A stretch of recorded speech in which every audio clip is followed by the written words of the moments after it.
Assalamualaikum warahmatullahi wabarakatuh. Jumpa lagi dengan saya Leon Abdillah pada mata kuliah Knowledge Management System untuk chapter Learning from Data.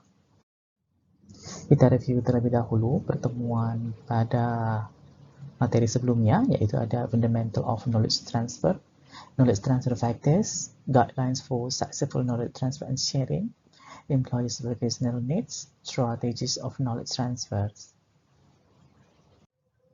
Pada Fundamental of Knowledge Transfer, kemarin kita sudah pelajari bahwa knowledge transfer itu sebaiknya dilakukan daily, kemudian integral part of learning organization. Jadi dilakukan setiap hari dan menjadi bagian pada pembelajaran organisasi. Proses transmitting dari knowledge itu dari satu sumber ke sumber yang lain. Tujuannya adalah untuk promote or facilitate knowledge sharing, increase collaboration and networking. By working together, communicating, learning by doing, and embedding knowledge through procedures and document exchange.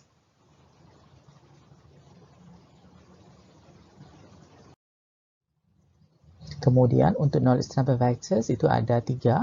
Kita harus tahu where knowledge is transformed, berarti sumbernya.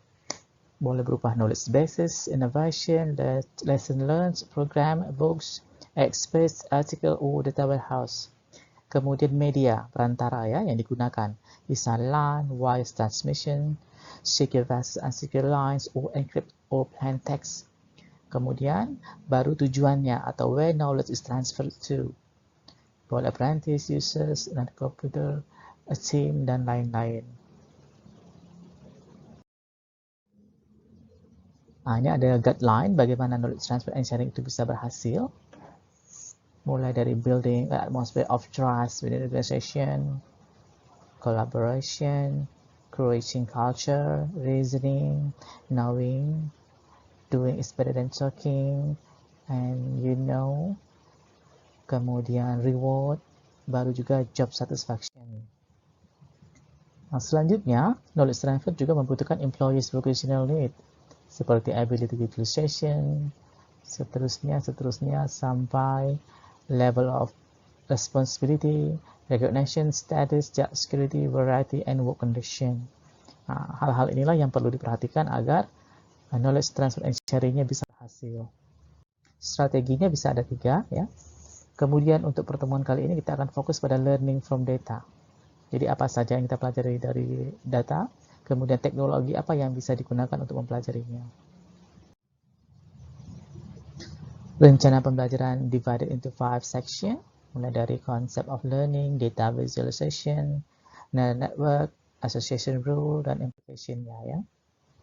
Kita masuk dulu ke context of learning.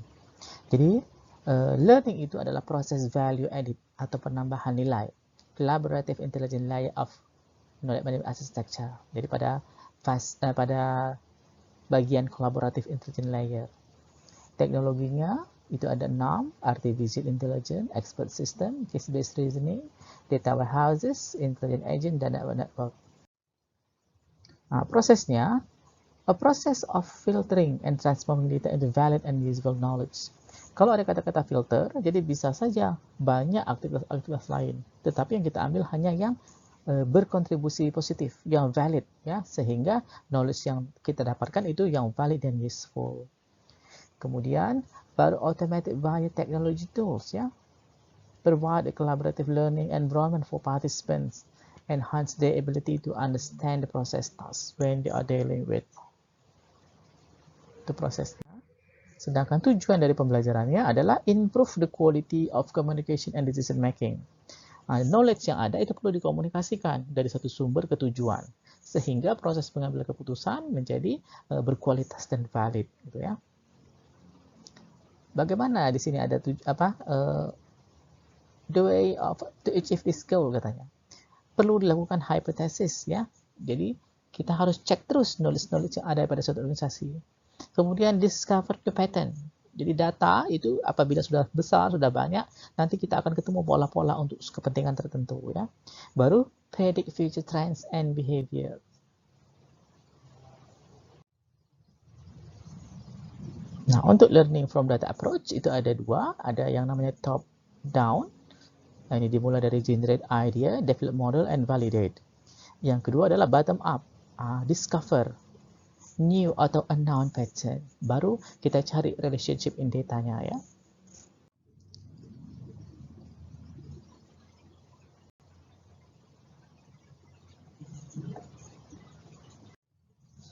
Untuk contoh yang lain, kebalikan dari top up yaitu bottom up approach ya, tanpa hipotesa. Misalnya ya, find unknown buyer pattern by analyzing shopping baskets.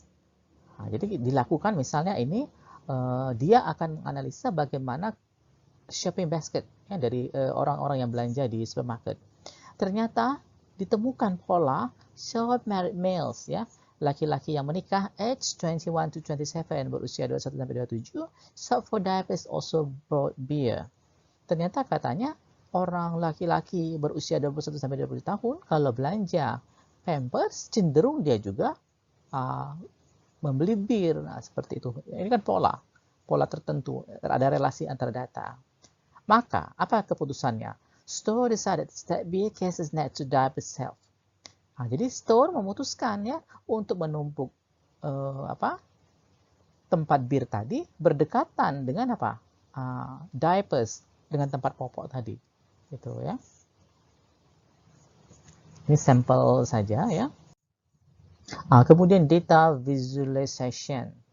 Explore visually for trend in data useful for making decision. Jadi trend data itu bisa kita pakai untuk making decision ya. Apa yang dilibatkan? Identify key attribute and their distribution. Kita harus cek atribut utama yang kita pelajari dan distribusinya kemana saja. Identify outliner, ya. Kemudian extract and grouping of data subsets. Baru identify initial hypothesis. Seperti itu. Ini contoh visualisasi data. Ini terjadi pada kolera di London ya pada abad ke-19 ya ini. Nah, titik-titik ini menunjukkan pola di mana kolera itu terjadi. Nah, yang padat berarti di daerah sini muncul. Kalau sekarang mungkin sebaran COVID-19 ya, yang diwakili dengan warna merah yang menunjukkan zona padat ya dan lain-lain sebagainya. Selanjutnya adalah Artificial Neural Network as Learning Model. Model atau Human Brain Network. Jadi dia dimodelkan berdasarkan cara kerja brain manusia ya. Simulate biological information processing via network of interconnected neurons ya. Neural network are analog and plural. Kira-kira seperti ini digambarkan. Basic elemennya itu adalah neuron receive input ya, determine with weights atau strength, sum the combined input and compare to the total of threshold transfer function. If total is greater than the threshold, the neuron fires send an output. Kira-kira seperti itu ya. Ini neuron modelnya. Jadi kalau dibayangkan input, ada berapa input? 1, 2, dan seterusnya. Masing-masing input itu ada bobotnya. Kemudian ada total ya, totalnya. Baru diperhatikan ada transfer function. Maka outputnya adalah sum of input dikali dengan bobotnya.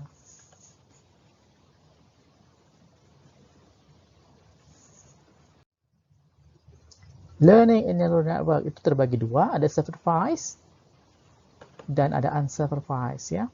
Kalau supervised, dia needs a teacher with a training set, the example of in output. Sedangkan unsupervised does not need a teacher ya. Bisa dipelajari lebih lanjut nanti.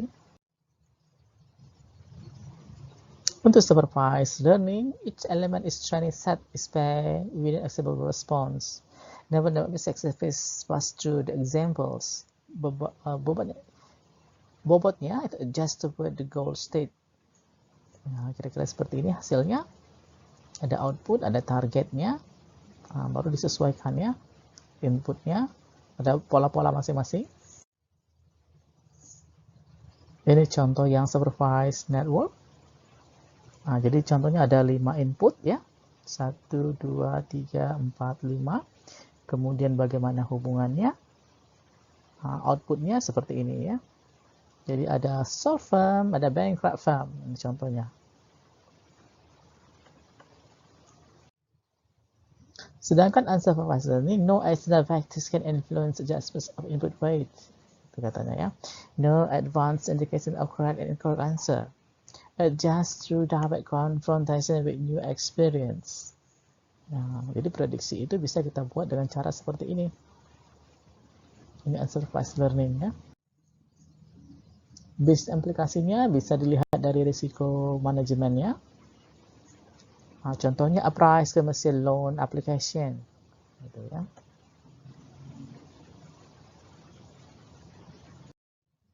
Ini digunakan untuk kredit. Yang kedua, predicting foreign exchange fluctuation. Nah, memprediksi fluktuasi falas ya. Set of relevant indicator were identified. Nah, ini misalnya contoh dilakukan apa? Exchange rate of US dollars against Swiss franc and Spanish yen using data from first 6 months of 1990. Setelah dicek selama 8 sampai 11 periode, baru ya, the result level return on capital obat pada tahun tertentu.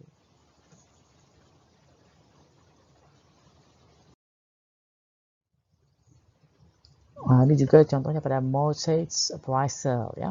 Sudah tak ada mortgage loans application ya, di mortgage ya, untuk aplikasi pinjaman ya. Its estimate value of the property based on the immediate neighborhoods ya, the city and the country. The system come up with a valuation for the property and a risk invested for the loans. Jadi dia mengestimasi nilai dari properti berdasarkan immediate neighborhood ya, lingkungan sekitarnya, kotanya, dan negaranya. Lanjut lagi, association rule. Ini merupakan knowledge-based tool that generate a set of rules to help understanding relationship that exists in data. Boleh tipenya Boolean rule, quantitative rule, multidimensional rule, atau multi-level association rule. Untuk Boolean rule, itu sesuai dengan katanya Boolean ya, jadi tipe data Boolean. Diwakili dengan present and absent of an item.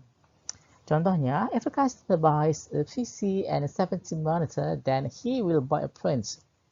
Jadi kalau dia beli personal computer dan monitor 17 inci, cenderung dia akan beli printer. Maka, present of item, a PC and 17 monitor implies present of the printer in the customer's buying list.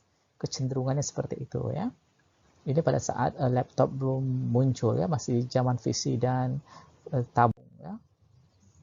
Kemudian quantitative rule, ini berdasarkan kuantitatifnya ya, rule that consider the quantitative value of an item. For example, if customer between 30,000 and 50,000, kalau pendapatannya 30 sampai 50 ribu dolar dan memiliki apartemen worth between 250 ribu dolar dan 500 ribu dolar, dia cenderung akan buy apa ini? 4-door automobile. Jadi berdasarkan data ini rata-rata, maka dia akan membeli 4-door automobile seperti ini ya. Sedangkan multidimensional rule itu a rule that refers to a multitude of dimension. Jadi dia ada sejumlah dimensi ya.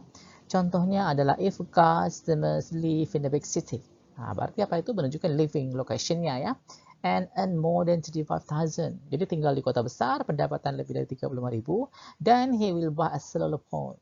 Ini pada saat cellular phone awal muncul dulu tahun 90-an ya. This rule involve three attributes. Pertama, live in the big city. Itu yang pertama. Yang kedua, and earn more than 35,000. Earning. Yang ketiga, he will apa? Kata kerjanya, buy. Maka ada 3 dimensi yang terlibat di sini ya. Therefore, it is a multidimensional rule. Kita sebut seperti itu. Baru multi-level association rule. Ini kita lihat ada setidak-tidaknya ada 3 level. Misalnya, electronic devices. Ini bisa kamu bayangkan sebagai tema kelompok kalian ya. Level keduanya, ternyata electronic devices itu kita kebagi, ada computer, ada prints, ada monitor ya. Untuk computer itu ada PC, ada laptop. Untuk print ada jacket, ada laser. Untuk monitor itu ada size-nya ya, ada 15 inch, 17 inch dan lain sebagainya. Items categorized according to various level of abstraction. Kalau dikira masih ada lagi pembagiannya, maka boleh kita lakukan sub-level lebih lanjut yang lebih dalam. Untuk tugas kalian itu diharapkan setidak-tidaknya minimal 3 level ini ya. Berarti di sini adalah tema kelompok masing-masing. Implication of knowledge management, ya. Yang pertama adalah cost or benefit analysis. Cost itu biaya ada dua, tangible cost dan intangible cost. Kalau tangible cost itu biaya yang sudah jelas ada, seperti misalnya user training, hardware and software, backup, support, and maintenance. Sedangkan intangible cost itu yang tidak nampak atau belum ada. Misalnya user resistance. Nah, jadi pada saat kita terapkan sistem, belum tentu seluruh orang pakai. Kalau ada penolakan, nah waktu untuk membuat user tadi accepted itu juga cost, ya. And learning curve, kurva pembelajarannya. Ada beberapa sistem itu butuh waktu, bisa satunya bulan, bahkan semester, ya, untuk mempelajarinya. Itu juga kita hitung sebagai intangible cost. Implikasi yang kedua itu quality assurance, ya. Adequacy of initial design, level and frequency of maintenance. Jadi semakin bagus inisial awalnya, maka diprediksi hasilnya akan bagus. Tetapi kalau tidak, maka resikonya adalah sistem tadi tidak optimal. Termasuk juga level and frequency of maintenance, ya. Kalau maintenance-nya terlalu banyak dan berlapis, itu juga bisa berpengaruh terhadap quality assurance-nya, ya. Implikasinya seperti itu.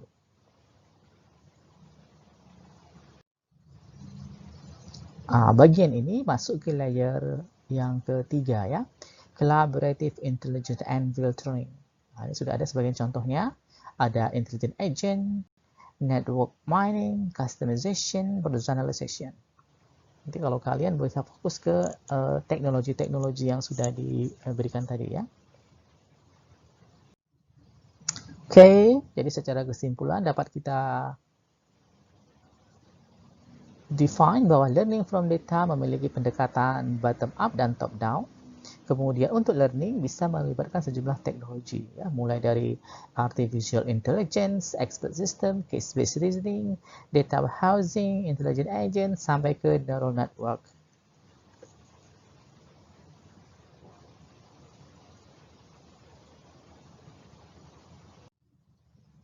Untuk assignment itu tetap seperti biasa, harus berdasarkan tema kelompok.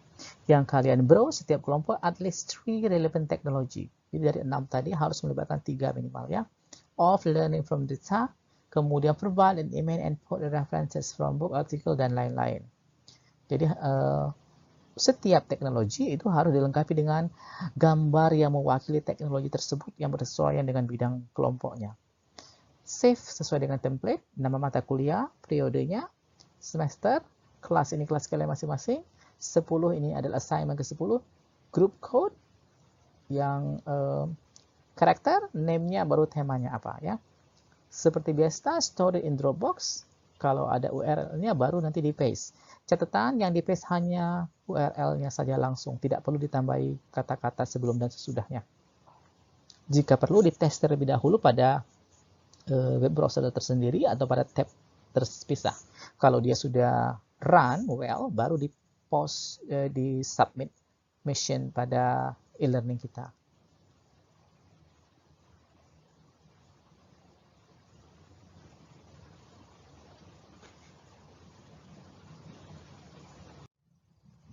Oke, ini reference yang dipakai pada pertemuan kali ini.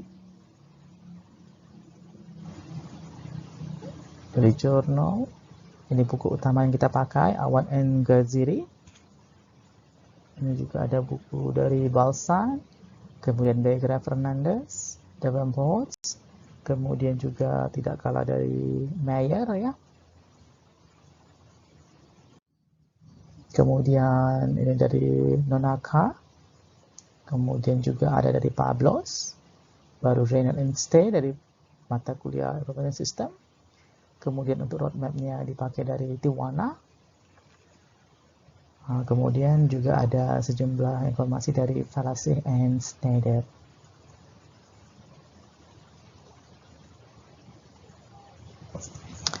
Oke, itu tadi pertemuan kita pada kesempatan kali ini, learning from data, bagaimana kita bisa mempelajari dari data-data yang ada, terutama sekarang tren big data itu banyak sekali mensupply data bagi organization dengan pendekatan dan teknologi yang ada, maka akan memudahkan suatu organisasi meningkatkan knowledge pattern baru di organisasi sehingga keputusannya akan jauh lebih baik. Wassalamualaikum warahmatullahi wabarakatuh. Salam sehat, salam sejahtera selalu.